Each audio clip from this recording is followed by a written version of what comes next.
사고가 보입니다. 역류와 안전사고 중 건전지나 사고 같은 이물질을 삼키는 사고가 종종 발생하는데요. 왜 아이들은 입에 먼저 넣는 걸까요? 부가기식이 역류하는 입으로 넣고 빠는 자극을 통해서 세상을 배우기 때문에 무조건 입어넣는 게 일상입니다. 그러므로 보건복지부 안전기준에 넣으면 3.5cm 이하의 물건을 주는 것은 매우 위험하다고 말하며 쉽게 500원 동전보다 작으면 주지 않는다 생각하시면 됩니다. 또한 이 시기에 역류아에게 사과 같은 과일은 조각보다는 갈아서 주는 것도 좋은 방법입니다. 그런데 이때 이 시간에 귀염둥이 민수가 사과를 먹다 목에 걸렸습니다. 어떻게 대처를 해야 할까요? 아이의 등을 두드려서 쉽게 사과 조각이 나오면 좋겠지만 아이가 쉿 울음소리를 내고 얼굴이 파랗게 질리고 의식이 점점 없어진다면 이 증상은 기독폐쇄 시 일어날 수 있는 증상이므로 긴급사항입니다. 어머니들 먼저 119에 신고하시고 응급처치로 하행요법을 실시해야 합니다. 특히 역류의 경우는 외부 장기 손상에 위험이 있어서 절대로 복부 압박을 해서는 안 되며 반드시 등 두드리기를 해야 합니다.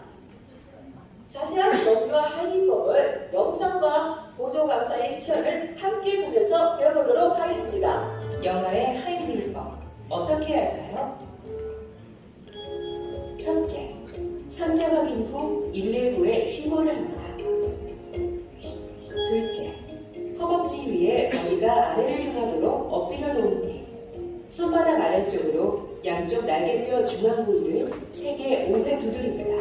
셋째, 반대쪽 허벅지 위에 머리가 아래를 향하도록 눕힌 뒤 젖꼭지를 잇는 선 중앙 바로 아래 2개의 손가락을 위치시켜 가슴 압박을 5회 실시합니다. 넷째, 이물질이 제거될 때까지 반복합니다.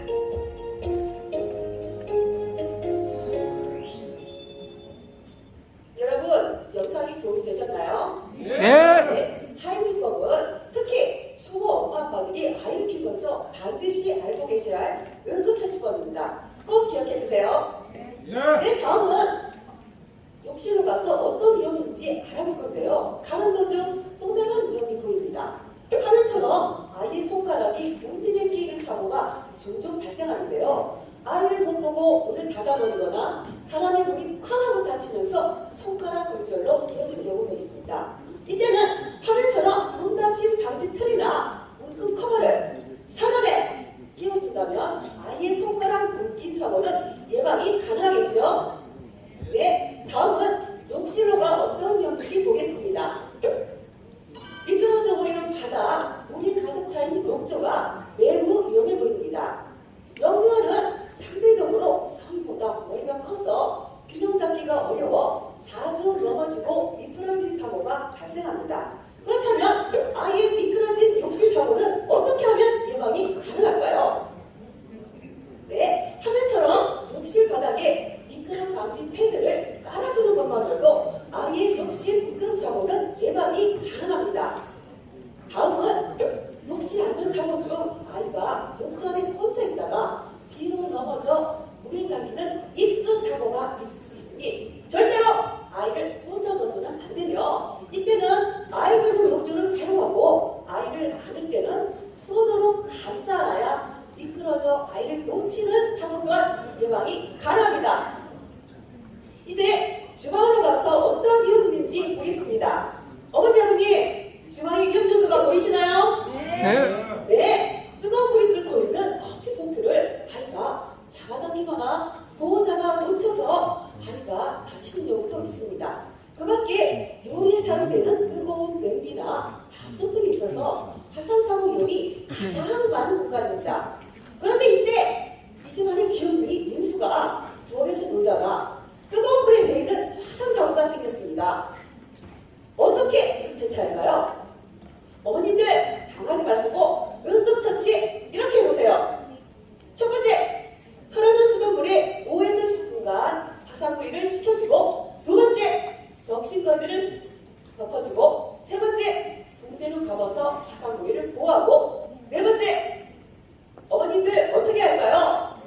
영원. 네, 맞습니다. 최대한 빨리 병원 진료를 받아야 되겠죠.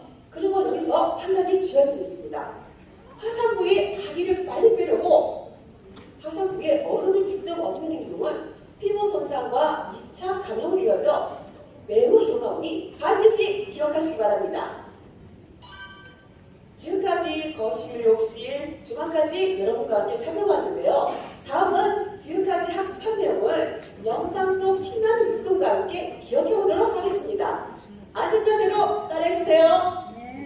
엄마들의 영유아 상식.